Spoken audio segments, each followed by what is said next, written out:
Hey everybody, welcome back to the Unstoppable podcast. I'm your host, Diana Chen, and I'm here today with our guest, Stephen Young. He's the founder and CEO at NFTfi, a peer-to-peer marketplace for collateralized NFT loans.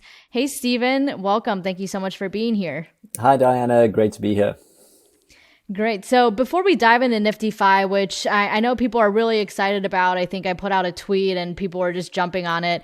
I want to know a little bit about your background and your crypto journey. So take me all the way back to when you first heard about crypto, got interested in it. When was that? And what was it that piqued your interest? Yeah, so my very first time I heard about it was actually around the time of the Ethereum launch. So I heard about the Ethereum network, thought it was really cool, tried to set up a node to start mining on the test net, and then couldn't quite get it working and then forgot about it, which is, one of those big regrets that everyone's got a story like that. And then a little bit later, I'd been speaking to one of my friends. I was living in South Africa, still am, and I did a calculation. I worked in London when I first left high school, and it was 2000. I was there 2020. Yeah, 2001. I went to London and I did a calculation and figured out that I was earning less in dollars in 2016 than I was in 2001 because the purchasing power of the rand had just completely gone through the floor. And so I was looking for a way to actually exit that system. And then that's really why I started buying Bitcoin. And then I've just kind of kept my holdings since then. And just obviously, how it goes, you just go deeper and deeper down the rabbit hole. And then eventually left my full-time job. I was at an asset manager at the time, trying to get them to be a little bit more interested in Bitcoin, but there's no discounted cash flows, and it was too weird for them, so couldn't get them to take it seriously. So I left and co-founded an exchange called CoinDirect, and was there for a little while, and then shortly after leaving there, I started NFTfi. So yeah, that's my story. Got it. Yeah. So when you first started hearing about it, I guess it helps that you had that personal experience that got you interested in crypto. But how did you go about learning more about it back in the early days before there were all the resources and the crypto Twitter that we have today? Yeah, well, I'm technical. So I was a software architect and software developer for almost 16, 17 years. And so I kind of came at it from the technical side, but also got a lot of value out of Andreas's videos on the kind of the philosophy behind it. And the Internet of Money was a big influence on me as well. And then just kind of, there was been good writing back then already, it just wasn't quite as popular. So, if you were interested, you could find stuff. Got it. And how would you explain, now sort of we've shifted from just buying Bitcoin to this whole concept of DeFi. And so for people who are just getting into DeFi, how would you explain that to newbies in the space? Yeah, it's quite difficult. I would probably actually point them to Andreas's videos. But for me, the essence of it really is this decentralization of power, so we've, over the last few hundred years, kind of the rise of the nation states, and we kind of been handing over power to a small group of people. And as the population has been increasing and there's more and more of us, that seems to kind of be working less and less well, as you can kind of see all over the world at the moment. So I think really for me, the main thrust of it is understanding that it's taking power away from these centralized institutions where we hand over control to them and then bringing it back into the people's hands. And, that's across money and art and, real estate and, governance, in a million different areas. Yeah, so it's obviously a very big concept, and I think a lot of what's lacking in the space right now is still education. But aside from education, what do you see as being some of the biggest barriers that are preventing the masses from getting into this space? Look, I think it is still quite difficult to understand, understanding the concept of public and private keys and hardware wallets and, moving money off of exchanges into a more secure storage. So I think there's a little bit of that still, but it's getting better all the time. You're already seeing projects like NBA Top Shots. You can interact with that for months and not realize that you're actually dealing with a blockchain in the back end. So I do think it's getting better.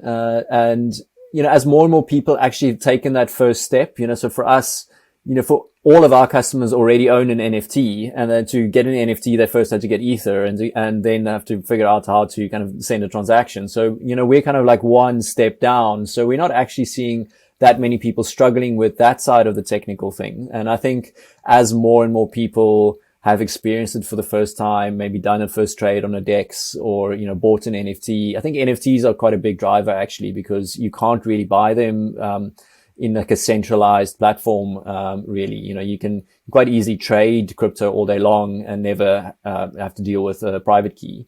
But to buy an NFT, you have to. So I think we're going to crossing that chasm, and in the same way that back in the day, like a thing like what is a web URL, and, like that was weird. And you have to understand what a web browser is. And it's like, oh, do you mean the software is not running on my computer? It's out there somewhere. And that was weird until it's not weird because everyone's doing it. So, I think we're kind of getting there quite quickly.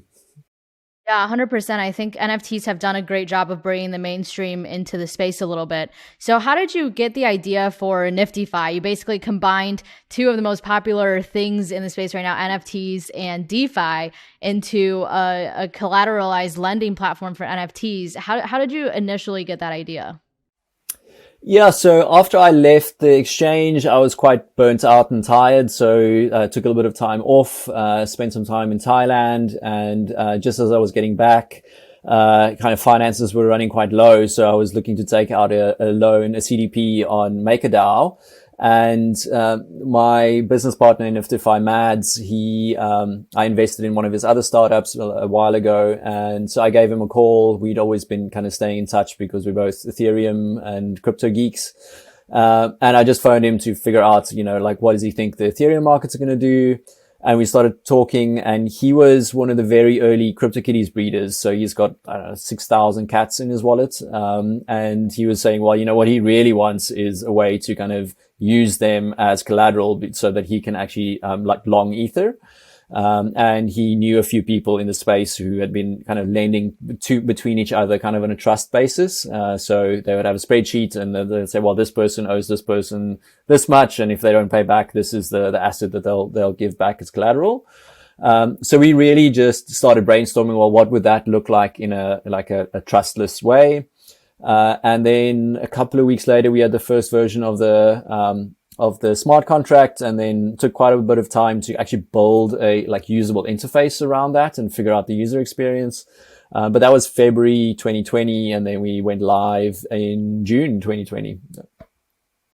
Wow, that's awesome. So walk me a little bit more through the process of exactly how it works. Like, what are the loan terms? What are all the different things? Like somebody that just signs up for NFTfi and they want to either place an NFT that they own up for a loan, or they want to, be the person that gets the loan.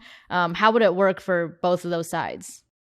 Yeah, so I'll give a quick rundown, and then we can get down into a little bit more nitty gritty if people are interested. So it's a peer-to-peer market. So what you do if you sign up to our, you basically go to niftify.com. You can see, all of the assets that are in your wallet. So you connect your wallet through MetaMask through our website. And then you can see all of your assets, and you can then list one of them as collateral. And then once you've listed it, it shows up in our feed, on the homepage. And we also put a message in our Discord. And then people can make you offers. Those offers will consist of a loan principal, loan repayment, and a loan duration. And then you can basically choose. So multiple people, if you're lucky, will give you offers. Not all assets get offers straight away. But yeah, so you'll get a bunch of offers, and then you can accept one. If you accept the offer, then our smart contract will transfer the loan principal out of the lender's wallet into your wallet and transfer your NFT into our smart contract to be held as escrow. And then you've got the loan period to repay that loan. If you repay it on time, then the smart contract just transfers the NFT back into your wallet and transfers the repayment amount from your wallet into the lender's wallet. So there's no partial payments. You pay the whole thing on time or you don't. If you don't pay back in time, then the lender can foreclose the loan, in which case you keep the loan principal and they get the NFT. Got it. Got it. And so what happened? I guess like, are there set loan terms that people can choose when it can be anything from like 1 day to years, whatever they want? Well, the smart contract supports any loan period, but we basically have 7 days, 14 days, 30 days, and 90 days at the moment, available on the website, just because, we think we wanted to kind of reduce the risk and not allow people to take out, a 2-year loan, on assets that who knows if it's going to be around in 2 years time. And, it's just thought it was irresponsible to do something longer. And then we limit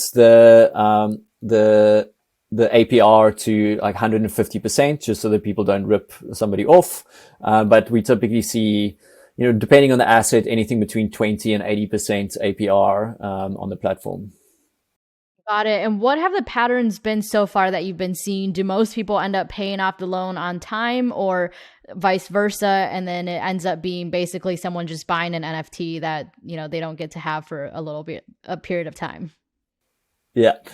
So we're seeing around like 70 to 80% repayment rates. It depends a little bit on the market. So if you take out an Ether-based loan and then Ether triples in price, then we see a few more defaults. Or if it was say CryptoPunk and it was quite a generous loan and the CryptoPunk markets kind of implode, you might also see a few more defaults. But, typically most people pay back, but a lot of people who are using the platform are almost using it as a way to acquire assets. That's one of the ways I use it. So I'll make loan offers on items I wouldn't mind owning anyway. So in those cases, you're kind of almost hoping for a default. And typically, if there is a default, people usually make a little bit more money on that because we see like 50% loan to value ratios, normally. So people will kind of evaluate how much they think the NFT is worth and only make loan offers of say 50% of that, so that, worst case scenario, they can sell it quite quickly for a profit. Got it. And then in terms of, you said, not every NFT gets an offer. So based on what you've seen so far, what are the types of NFTs that tend to get offers the most? Should it be, a really good and expensive and high end piece of art, or is it actually the lower end ones that are cheaper because, it's less commitment for people to offer a loan of $20 than 2,000? We're actually seeing the higher value assets getting the most traction. So we've had a few loans in the kind of $90,000 to $100,000 range, 20 to 40 Ether on the Ether markets.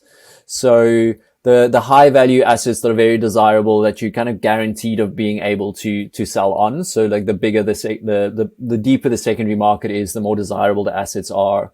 So things like CryptoPunks, like founder CryptoKitties, a lot of Beeple pieces are getting decent loans, like Joy, and Josie on the artist side. We're also seeing autoglyphs do super well. So yeah, so that is much better on the high end market. But then there's also some assets on the cheaper side that just have like a really strong community that we just see so for example, Sandbox lands are kind of on the cheaper side, but they almost always get offers and they almost always get repaid. So there's a very kind of good community there. So I think Sandbox Land is actually the leader in terms of number of loans on the platform.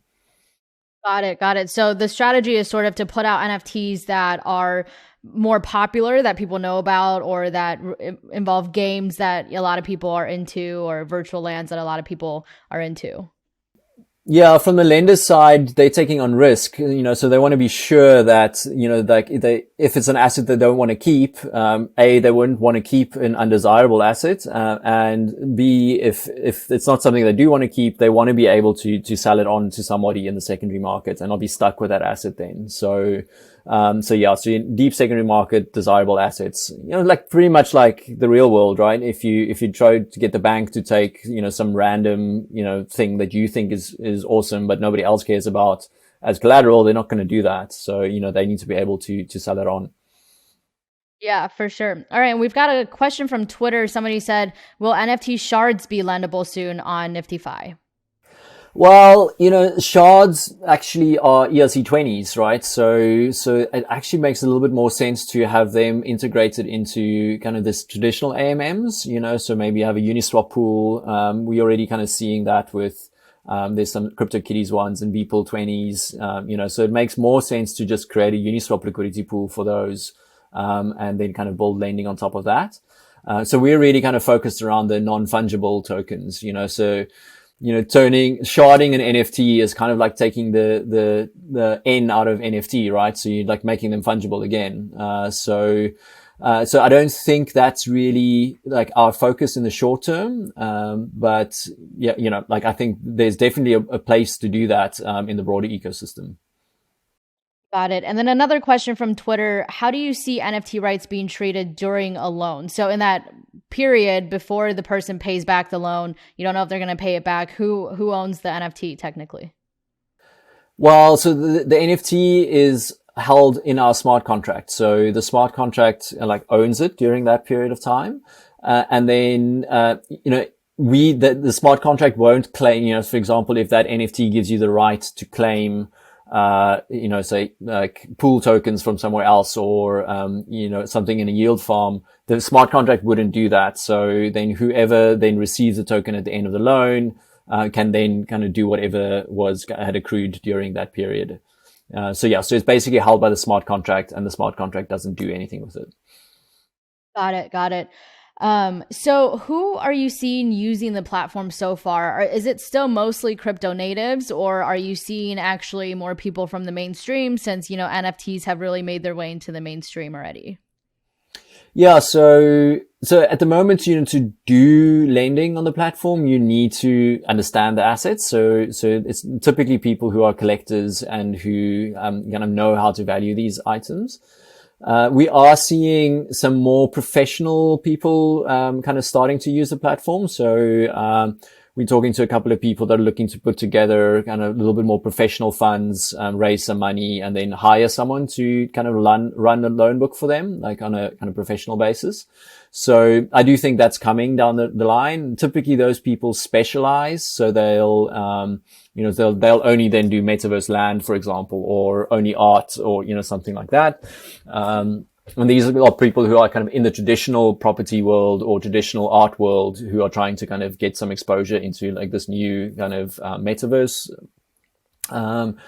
properties. And the other people we're seeing is DAOs. So Flamingo is quite active on our platform. So they've got a list. So they've got capital that they raised to acquire a bunch of NFTs. They've got a hit list of NFTs they want to purchase. So they'll make offers on NFTs that they want to acquire anyway.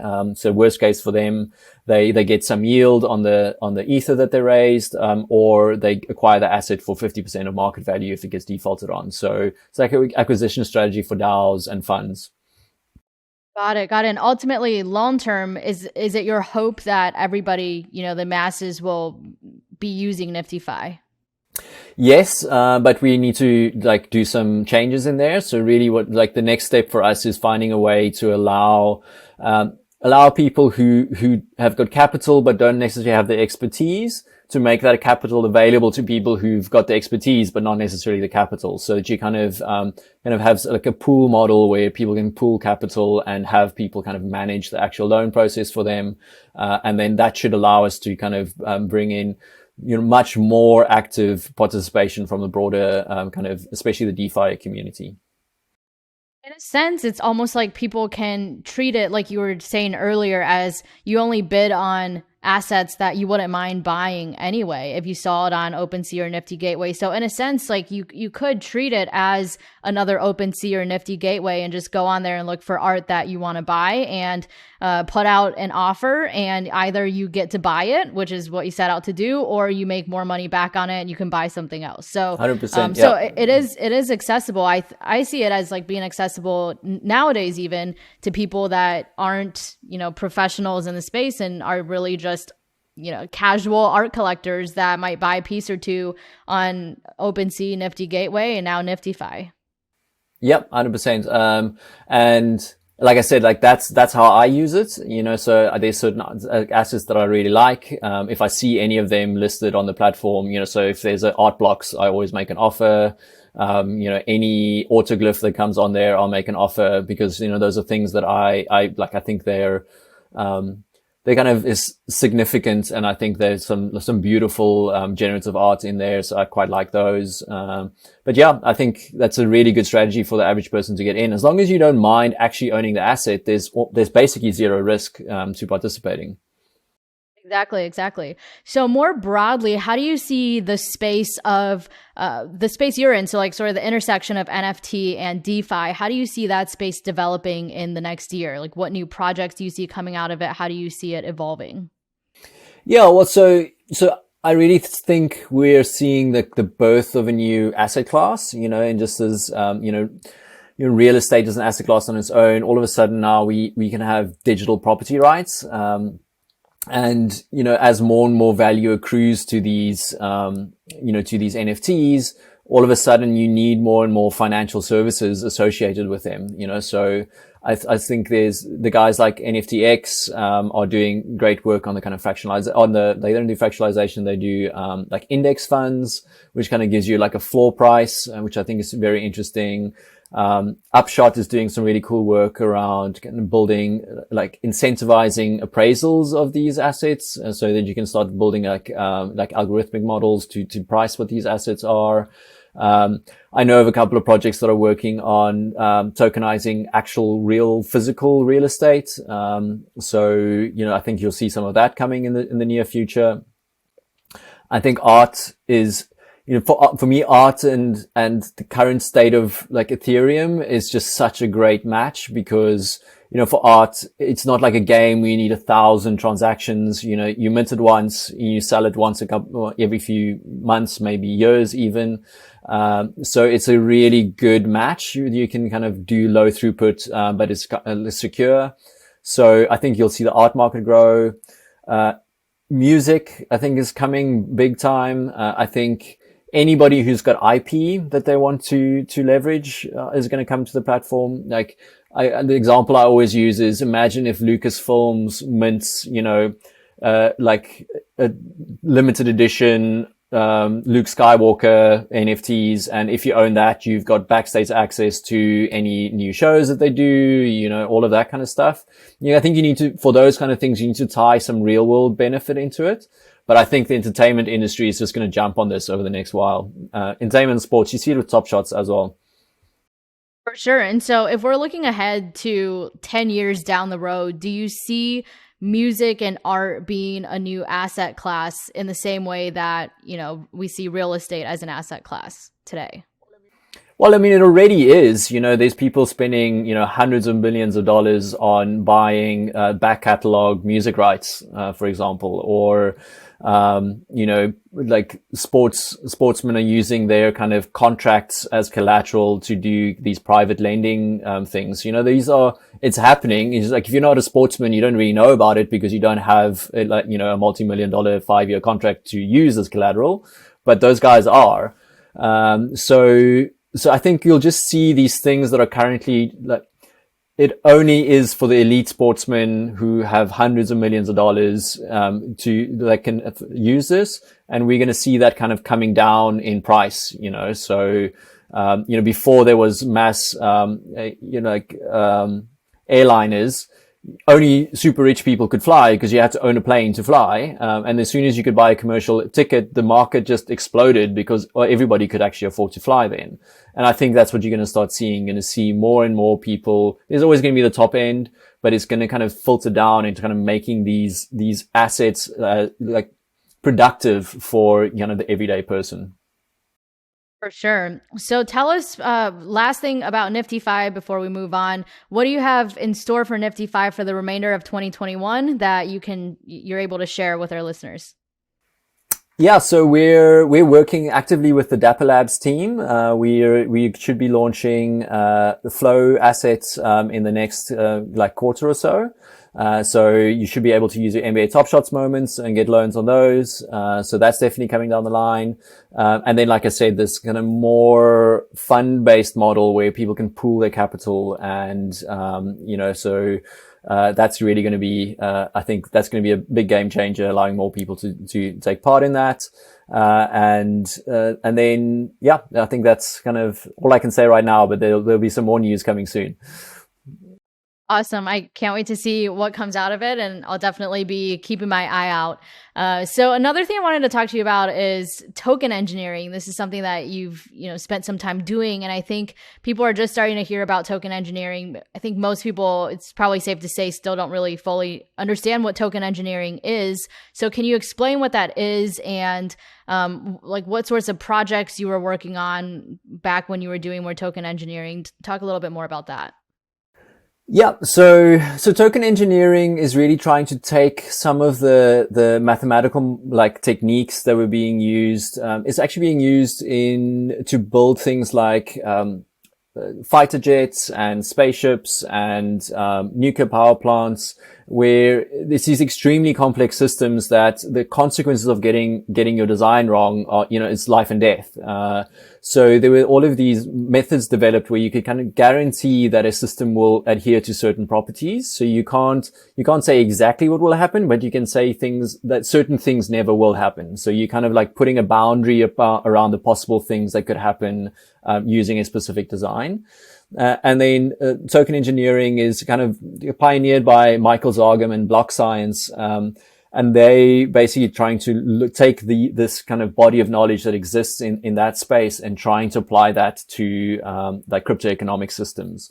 So it combines, some sophisticated maths with some agent-based modeling, which kind of can model different kind of actors acting in their own self-best interest using different strategies. And then you can kind of run these models and see, well, if I design my token like this, what are the possible outcomes of that scenario?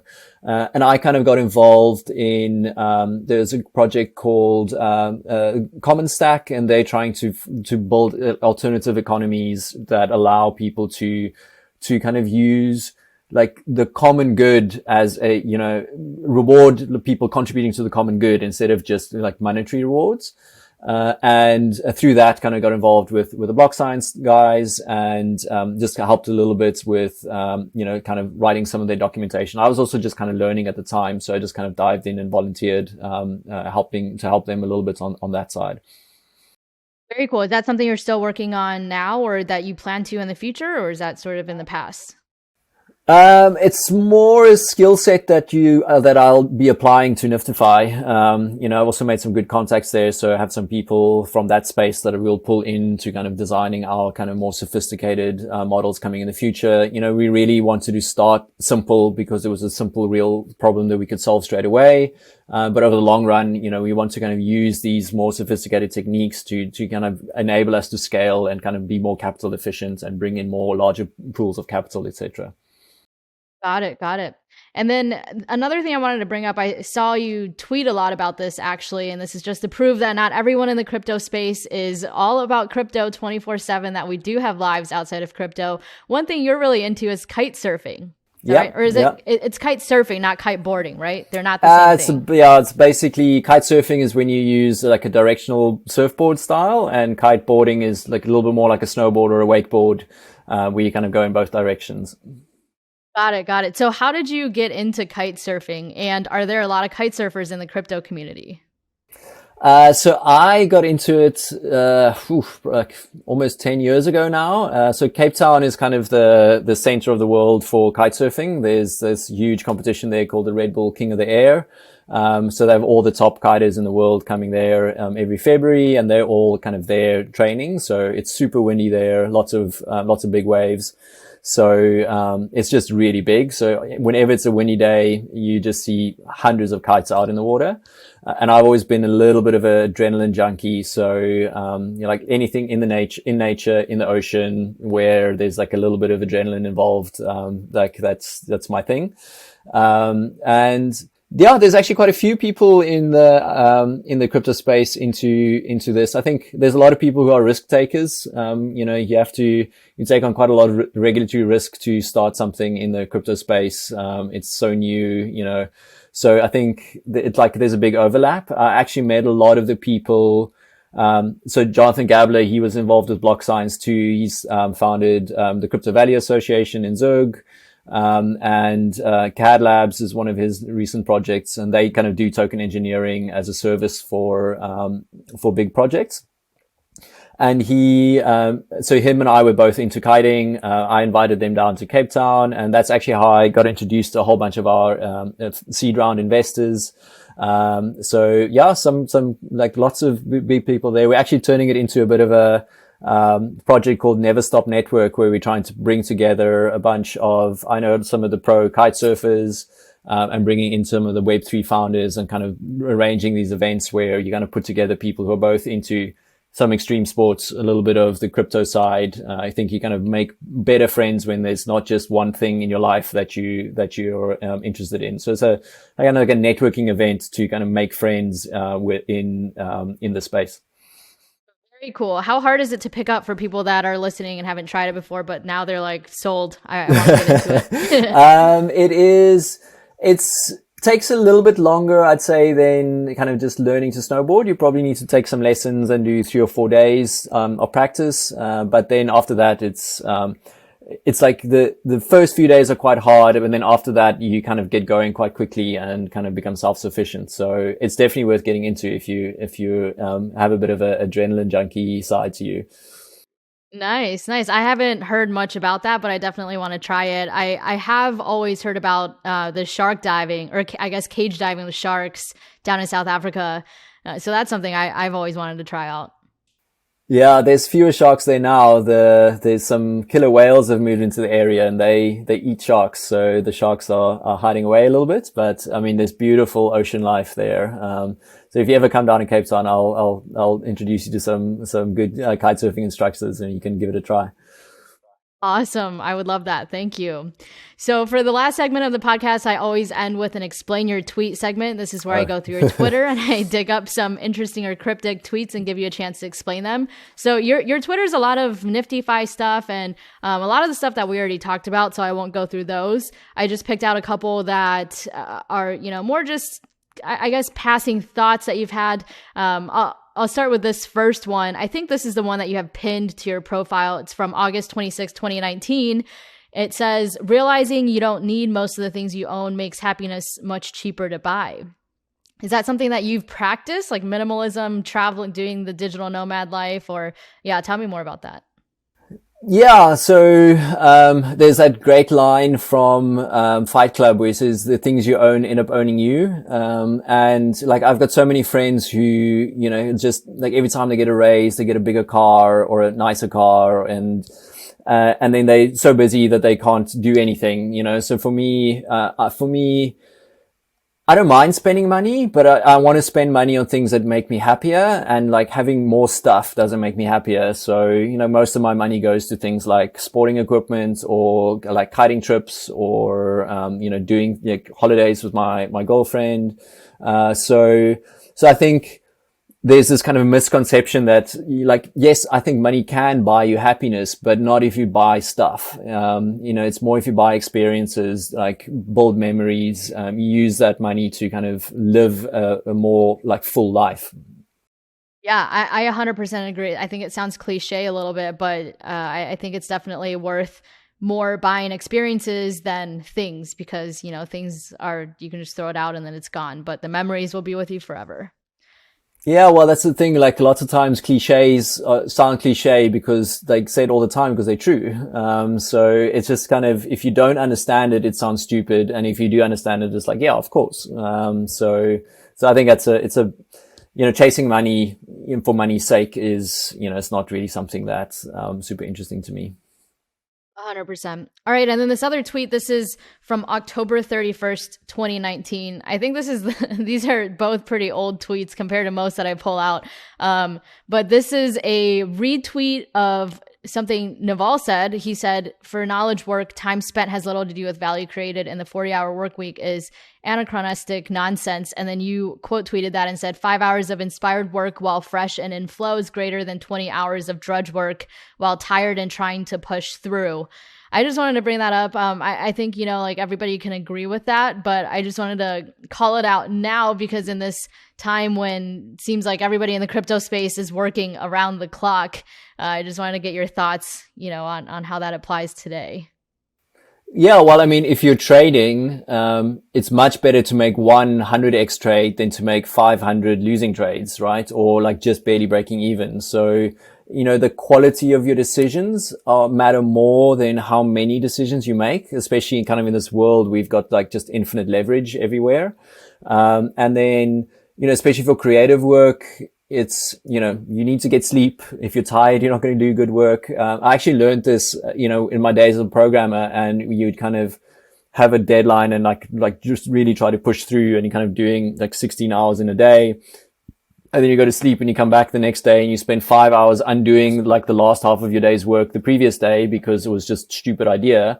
And then you kind of like, then you're late again and then you have to kind of carry on. So I really kind of think that, I'd much rather have people like the developers working for me, have a few really solid, good hours where they're like really like in the moment and really can kind of, you can have ideas when you're in that space that you just can't have if you're tired. And, when you're getting paid for making good decisions, then, you have to be rested to be able to do that. For sure, 100%. All right, well, Stephen, thank you so much for joining me on this podcast today and talking about NFTfi. I can't wait to check it out. Before you go, just tell people where they can find you if they want to connect with you personally, and then also remind people where they can check out NFTfi and just give a quick summary of the cool things that people can do initially as soon as they sign up on NFTfi. Yeah, sure. So if you want to find me on Twitter, my handle is Stephen, STEPHEN_YO. And to our Twitter profile for NFTfi is at NFTfi, and we're at nftifi.com, nftifi.com. So yeah, if you sign up, if you hit up nftifi.com and you've got some NFTs in your wallet, you can list a couple of them, see if you get any offers. Jump into our Discord. There's a link on the website. There's lots of great community members there that'll help you kind of like figure out the basics. If you've got a little bit of capital and you want to buy something, go have a look at the landing page or the homepage. You'll see a list of all the assets that are listed on NFTfi. You can make some offers. Don't try and make super lowball offers because people aren't going to take them. But try figure out 50% of the actual value. Make an offer. Maybe you end up with a cool asset or make a little bit of money. Awesome. Well, thanks again so much, Stephen. Thank you, listeners, for tuning in. And we'll be back again soon with another episode of the Unstoppable Podcast. Thanks very much.